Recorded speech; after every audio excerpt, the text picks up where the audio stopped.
Hi, this is Colleen Morley, CMSA Chicago President, and honored to be a recipient of the CMSA Foundation Practice Improvement Award for 2020 for our work with health literacy here in Chicago. I'd love to sit down and tell you all about the project, but I've got a couple minutes to really show you the impact of creating engaged patients. So numbers speak for themselves, but also experiences do too. The numbers show that the participants in our health literacy lab had a 10.12% readmission rate, and the non-participants had a 21.05% readmission rate. So that on its own says that this works.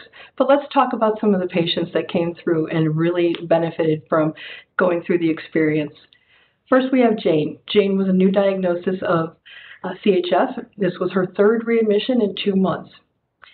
When we were doing a health confidence assessment with her, she said that she really didn't understand how to take her medications, and she had not made any of the follow-up appointments that we had made for her. And her reason for not going was, hey, I just saw a bunch of doctors while I was in the hospital. Why do I have to add one more?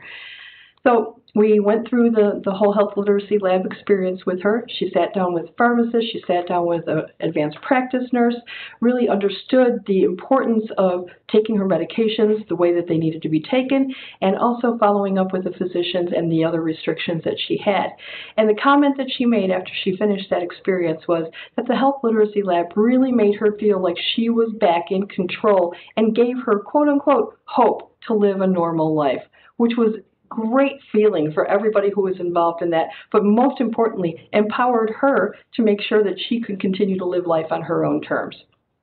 Now, patient number 2, kind of the same.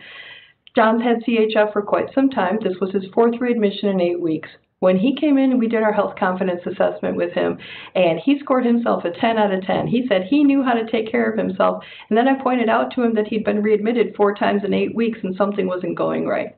So he had previously refused the offer of coming to the lab, but I actually kind of cajoled him into it, saying, hey, you know what? I've got this new thing. I'd really like you to test it for me. So John came and he spent time with each of the different stations, and he said at the end of it, I thought that this would be a waste of time. I thought I knew everything that I needed to do to take care of myself. He goes, but this sure was not a waste of time. He said he felt incredibly empowered. He felt incredibly confident to be able to go home and take care of himself now. So we all know that everyone, no matter how educated they are, is at risk of misunderstanding health information.